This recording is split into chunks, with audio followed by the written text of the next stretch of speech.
پھر وہ ضعیفوں کے صدقے مان جاتا ہے۔ فرمایا اللہ تم سے بارشیں روکنا چاہتا ہے، پر تمہارے ضعیفوں، کمزوروں، غریبوں کے صدقے، مجبوروں کے صدقے وہ تم پر بارشیں برساتا ہے۔ حضور فرماتے ہیں رب اشغال اغبر لو اقسم علی اللہ لا برا۔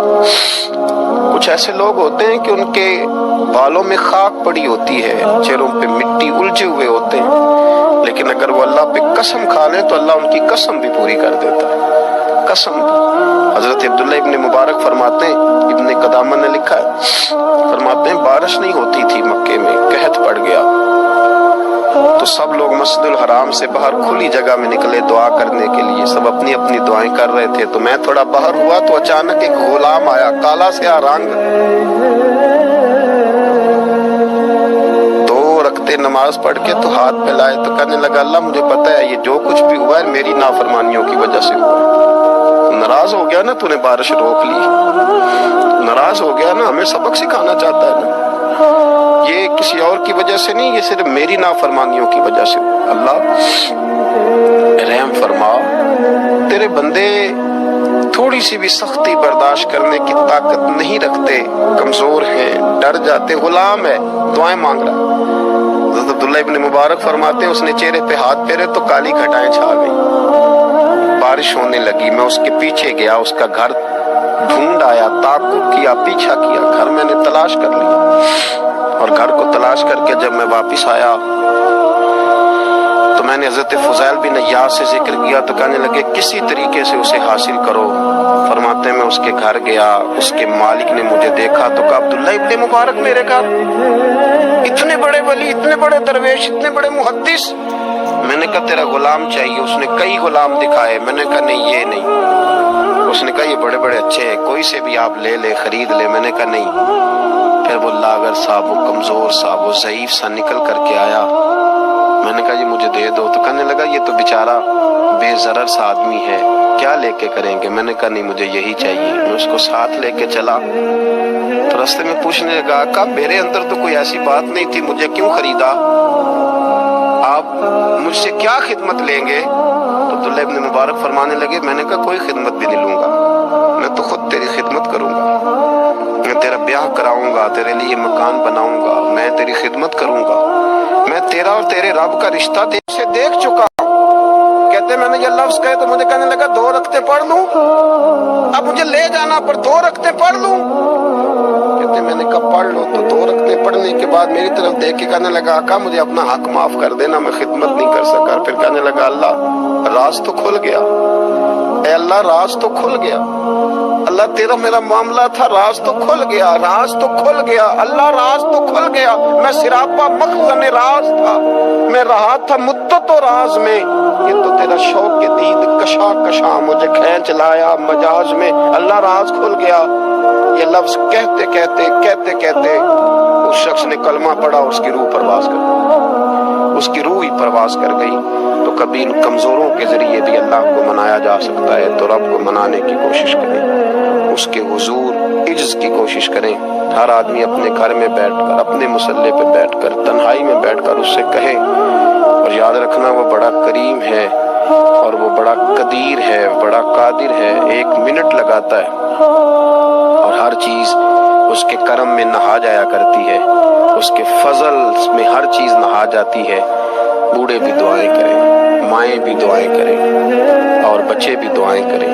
آج دعاؤں کی رات ہے، کھل کر دعا کریں کہ اللہ ہمارے حال پہ رحم فرمائے، اللہ ہمیں سمجھنے کی بھی توفیق عطا فرمائے۔ اللہم صلی علی سیدنا ربنا ظلمنا انفسنا وَإِن لَّمْ تَغْفِرْ لَنَا وَتَرْحَمْنَا لَنَكُونَنَّ مِنَ الْخَاسِرِينَ اللهم أعني على ذكرك وشكرك وحسن عبادتك ربنا اغفر لي ولوالدي وللمؤمنين يوم يقوم الحساب اللهم أعني على ذكرك وشكرك وحسن عبادتك ربنا اغفر لي ولوالدي وللمؤمنين يوم يقوم الحساب۔ اے مالک کریم، آج 15 شعبان المعظم کی عزت والی رات ہے، کرم اور برکت والی رات ہے۔ تیرے پیارے حبیب صلی اللہ علیہ وسلم نے ہمیں فرمایا ہے کہ آج کی رات تم کرم مانگو گے تو اللہ تمہیں عطا فرمائے گا، رزق مانگو گے تو عطا کرے گا، بخشش مانگو گے تو عطا فرمائے گا۔ تم اس سے جس چیز کا سوال کرو گے وہ تمہیں کریم تیرے عاجز بندے ہیں، جب دنیا سے تھک جاتے ہیں، کمزور پڑ جاتے ہیں، جب ہمارا عجز ہم پر غالب آ جاتا ہے، جب ہماری کمزوریاں ہمارے سامنے واضح ہو جاتی ہیں، تو پھر تیرے حضور حاضر ہو جاتے ہیں۔ اللہ تیرے بھٹکے ہوئے اور بھاگے ہوئے غلام تیری بارگاہ میں حاضر ہو گئے۔ ہمارے گناہوں کو معاف فرما، ہمارے گناہوں کو معاف فرما، ہمارے گناہوں کو معاف فرما، جو چھپ کر کیے وہ معاف فرما، اے اللہ جو ظاہر ہو گئے وہ بھی معاف فرما، اے مالک کریم جو ہم سے بھول کر ہو گئے وہ بھی معاف فرما، جو ہم نے جانتے بوجھتے شعور رکھتے ہوئے کیے وہ بھی معاف فرما، ہم سے درگزر فرما، ہمارے حال پہ رحم فرما، اے اللہ کرم نوازی فرما۔ اے مالک کریم بہت سارے لوگ باشعور ہیں لیکن بے شعوری کی زندگی گزار رہے ہیں، جانتے بوجھتے بے عملی کا وقت بتا رہے ہیں۔ اللہ ہمارے لیے عمل کا رستہ آسان بنا دے، اے اللہ بتانے والے بڑے، سمجھانے والے بڑے، عمل کرنے والے تھوڑے رہتے جا۔ سجدے کا ذوق نہیں، ہمیں ذوق سجدہ عطا فرما، زبان ہے پر لذت قرآن اور لذت ذکر نہیں، لذت ذکر عطا فرما۔ اللہ دل ہے پر نبی پاک صلی اللہ علیہ وسلم کی محبت کا غلبہ نہیں، وہ غلبہ عطا فرما، وہ غلبہ عطا فرما۔ ذوق اور شوق کی سواریاں عطا فرما، درد اور سوز کی کیفیات عطا فرما۔ ہمارے گناہ معاف فرما، ہمارے گناہ معاف فرما، ہمارے گناہ معاف فرما، ہماری غلطیوں سے درگزر فرما، ہمارے حال پہ کرم فرما۔ مالک کریم نیکی کے رستے پہ چلنا آسان بنا دے، گناہ اور بدی سے نفرت عطا فرما دے۔